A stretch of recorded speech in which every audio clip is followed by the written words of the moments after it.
Alright guys, today we have more PlayStation news, rumors, and leaks to go over and cover. We have quite a few topics we're going to be discussing in this video today, so before we get into it, if you do enjoy videos like this, or you do end up finding it informative, be sure to leave it a like, really helps the videos out more than you know, and if you are new here to the channel, consider hitting that subscribe button as well.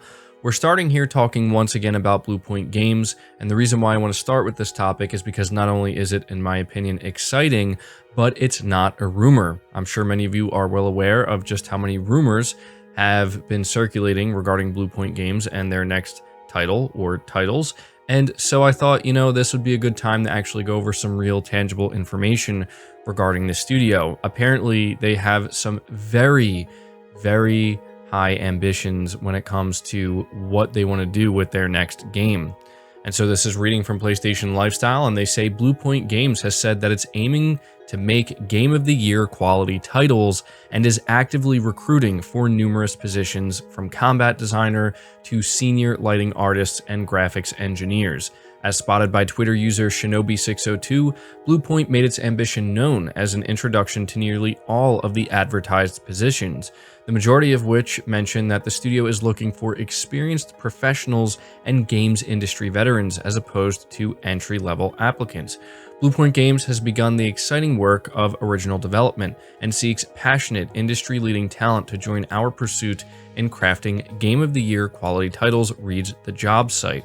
Our studio is renowned for critically acclaimed titles that exceeded what the world expected from us, from the remaster of Uncharted and Nathan Drake Collection to the remake of Shadow of the Colossus and most recently, the PS5 launch title Demon's Souls. As we previously reported, although Bluepoint seems to be moving away from remasters and remakes, original content could either mean a new entry in an established franchise or a new IP from scratch. As a matter of fact, it could mean both if the studio is up for simultaneous development. As I said, the reason why I wanted to be sure to cover this is because if you look at what Bluepoint is saying about their next title, it's become pretty evident that they are striving for something very significant. They're not looking to just make their first original content, whatever that may be, something that's just good or good enough. They're looking to really, go above and beyond. And as they say, create a Game of the Year contender. That's not something that I think anybody should take lightly. I think Bluepoint has absolutely proven to be one of the most talented development studios in the industry.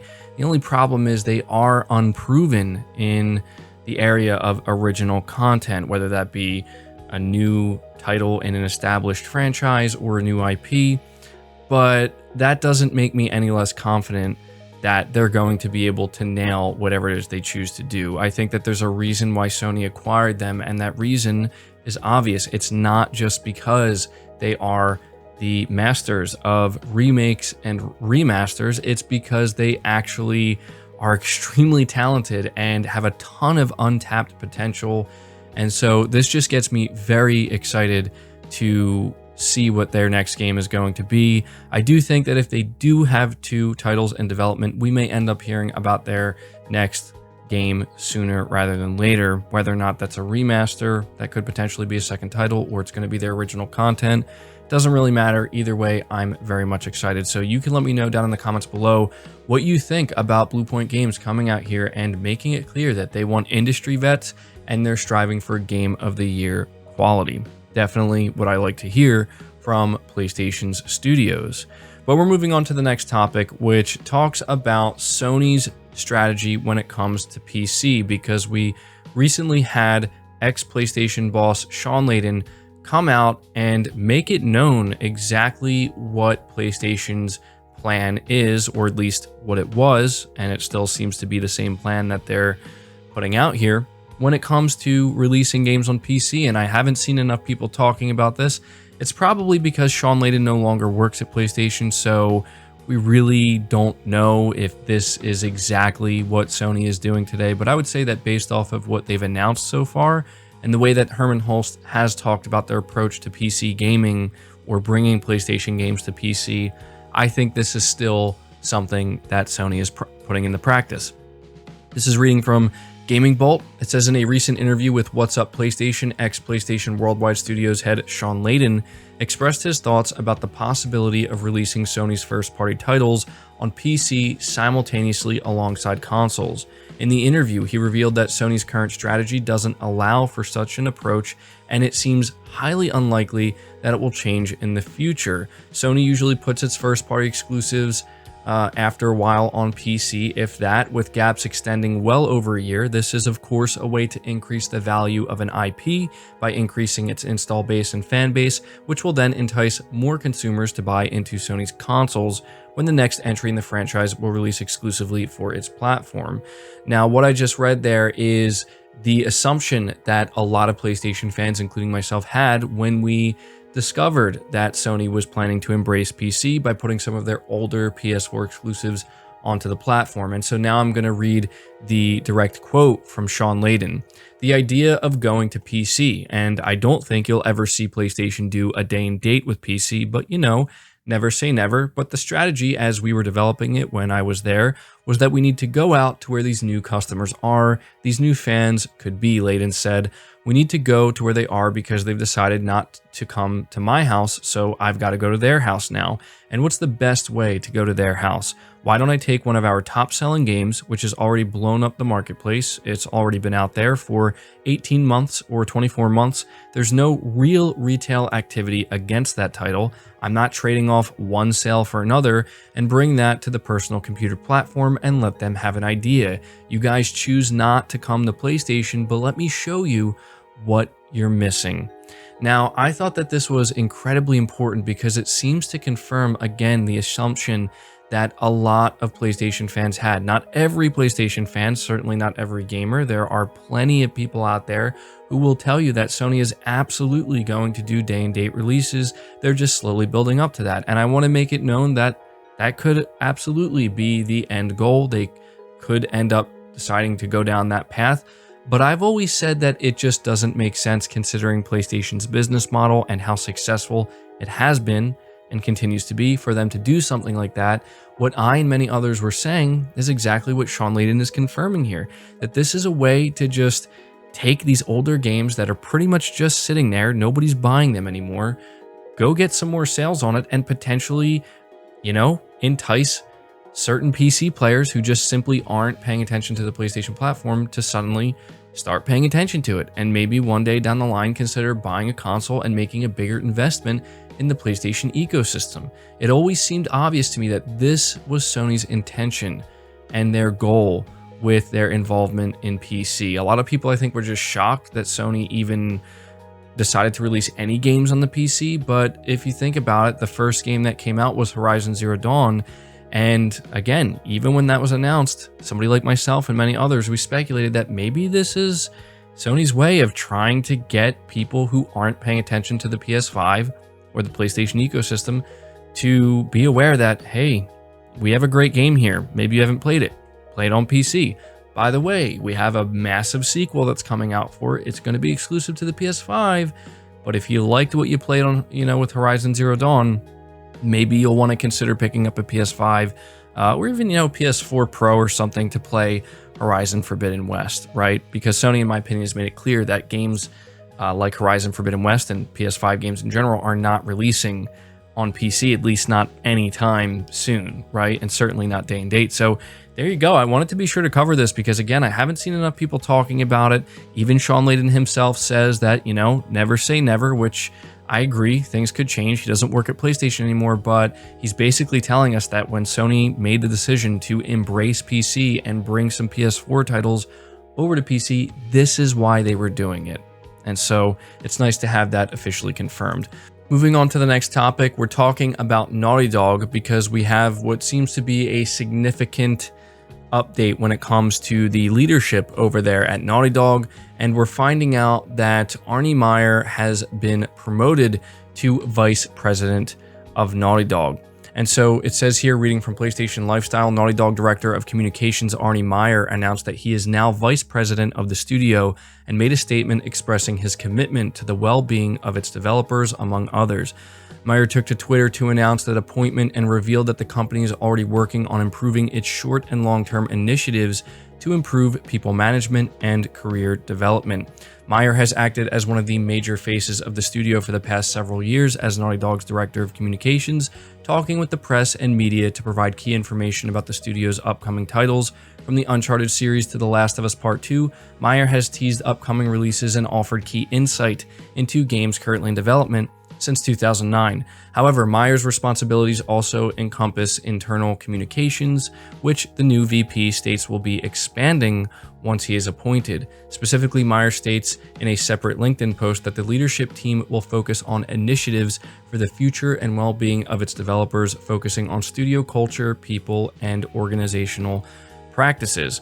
So I just wanted to take a moment to let you guys know that this was a change that Naughty Dog made. And so if you're somebody who has been following Naughty Dog for a while and you're just kind of wondering what's going on, it seems that they are taking some extra steps here to ensure the well-being of their development team. And I think that can only be a good thing when it comes to game development of any kind, whether it's a big AAA game or not. Obviously, people will do their best work when they are healthy, right? When they're in good mental health, when they're physically in good health, and they can just, focus on doing their best work. So I think that ultimately this will prove to be a beneficial thing for the entirety of Naughty Dog. But we're going to move on to the next topic, where I just want to briefly let you know that Days Gone has received another update from Sony Bend. They have released the patch notes for update 1.80. It's nothing major, but for those who are still playing Days Gone, or maybe for anybody who's going to play it, performance improvements include various crash fixes, general improvements to stability and optimization. There have been progression blockers, and so they addressed multiple mission blockers, and they fixed a blocker where you can get locked in Iron Mike's cabin in Mission Riding Nomad. So it's nice to see that they're still supporting the project. I noticed recently that Sony Bend was actually releasing some behind the scenes footage of the making of Days Gone, which seemed kind of surprising to me. I didn't think that that was something that they would be doing, but I think it's really cool that they're doing that. And I think it's really cool that they're continuing to support Days Gone. Moving on to the next topic, it's another rumor, but this time surrounding Sly Cooper. Now, I thought that many of you would be interested in this because I know that there are a lot of you who are big Sly Cooper fans, but you have to understand, you're gonna have to take this with a grain of salt. So it says here from PlayStation Lifestyle, Xbox Era's Nick Baker, perhaps better known as Special Nick, has another PlayStation rumor for the pipeline, this one involving the return of yet another of Sony's dormant franchises. According to Baker, who has allegedly heard it from at least two sources, Sly Cooper is indeed coming back. He leaves it at that with no additional details or updates, but says that he is reconfirmed with his usual source for Sony leaks. And so that's all the information we have about this supposed Sly Cooper revival. There's no word on who's developing it or if it will be a reboot or a continuation. We don't have any information like that. It does sound like if this rumor is true, it's in very early development, and so there's a good chance that the reason why none of those details are circulating yet is because none of them are actually set in stone. That's just speculation on my part, but there you go. If you are a Sly Cooper fan, there maybe is a little bit of hope here if you believe the source that's claiming this, that Sly Cooper will be returning. Moving to the next topic, we're talking briefly about Ghost of Tsushima, because apparently Ghost of Tsushima and Monster Hunter Rise win the Grand Award at Japan's Game Awards 2021. And so Japan's Computer Entertainment Suppliers Association, or the CESA, has announced its list of winners of the Japan Game Awards 2021, with Sucker Punch Productions' Ghost of Tsushima and Capcom's Monster Hunter Rise sharing the coveted grand prize. Now, it says here Naughty Dog's The Last of Us Part 2 won an award for excellence along with Final Fantasy VII Remake and Ghost of Tsushima. And I thought that this was actually just really cool. I wanted to mention this briefly because I'm still playing Ghost of Tsushima Director's Cut. I recently completed the game again, and it's just great to see Sucker Punch winning awards still for the masterpiece that is Ghost of Tsushima. And this seems like a pretty significant award, right? It's a Japanese game award, so it's interesting that Sucker Punch managed to take this one home alongside Monster Hunter Rise. So just wanted to take a brief moment here to let you guys know about that. For those of you who are still playing Ghost of Tsushima, tell me, how are you liking the director's cut so far? Moving to the next topic, we're talking a little bit about Final Fantasy 16. We have some new information about this game, specifically involving the expansive skill tree and how it will allow for greater control over progression. So reading from Gaming Bolt, it says Final Fantasy 16's development team remains insistent on not showing the game until they have a firm and close release date in mind. But even though it's been a while since we've seen the game, the developers have been doling out bits and pieces of new information. In a recent TGS 2021 interview, producer Naoki Yoshida talked about the game's progression system. Essentially, it seems like the goal is to give players plenty of freedom in how to upgrade their build. Yoshida promised an expansive progression system that will let players mix and match various different styles. He added that though games with predefined set protagonists like Final Fantasy 16 don't offer as much freedom in progression, the upcoming RPG will not stick by that rulebook and will instead try and strike a balance. There's usually two ways to play a character. You can either put yourself into the shoes of a predefined protagonist, or like in Final Fantasy 14, you can become your own protagonist, he said. But even in the case where you play a predefined hero, it's better to have some sense of customization in the character's progression, as it gives wider options of play. And so there you go. There's some new information on Final Fantasy 16. Again, this is another title that I know many of you are very much excited for, and hopefully we'll see more of it soon, or we'll get that release date in the not too distant future. But it sounds like if you're somebody who is a fan of having these extensive skill trees and having greater control over how you're going to progress your player character, it sounds like you're really going to like this. Moving on from that and talking about another PlayStation 5 exclusive Square Enix title, we're talking again about Forspoken. We have some new details about this title. It says here, reading from Gaming Bolt, Luminous Productions' Forspoken is one of the many titles from Square Enix's Tokyo Game Show presentation that didn't really get a new trailer. However, the co-director and the creative director of Forspoken provided some new details on Frey, her smart talking companion Cuff, and the magic she can wield. Residing in New York before being taken to Athia, Frey is described as smart, but also somewhat immature, tending to distrust the world at large and masking her own vulnerability with sarcasm. Upon arriving in this new fantasy world, she's joined by Cuff, a magical bracelet that also talks. Though more details on Cuff are yet to be revealed, the creative director said it's very important, helping to guide Frey on her journey. Both characters are described as very blunt with their dynamics as they argue back and forth, sometimes in the midst of battle. Overall, expect a lot of dialogue from both throughout the entire story. We also have information coming from the creative director about the magic system and how that's all going to work. Apparently, she'll be able to set traps and power up her abilities. Though the development team couldn't specify how many magic types are in the game, there will be a lot, and they're also fairly unique. The wide range of spells was in order to accommodate the numerous playstyles, and while some may look to opt for just one style, the battle system encourages them to experiment with different styles. And so I do like what I'm hearing about the variety in gameplay here. Forspoken is a title that I am pretty excited for. I'm more excited about the world and the combat itself. The story seems like it has potential, but in general, this is a title that I actually think looks really good, and I've really liked what I've seen of the combat so far, so I'm liking that there's going to be so many different styles to try out. But moving on to the next topic, we're talking about another PlayStation 5 console exclusive, that being Babylon's Fall, and apparently the developer of this title is letting us know that they're making some upgrades to the visuals in order to improve them. I think that this is some of the feedback that they received recently.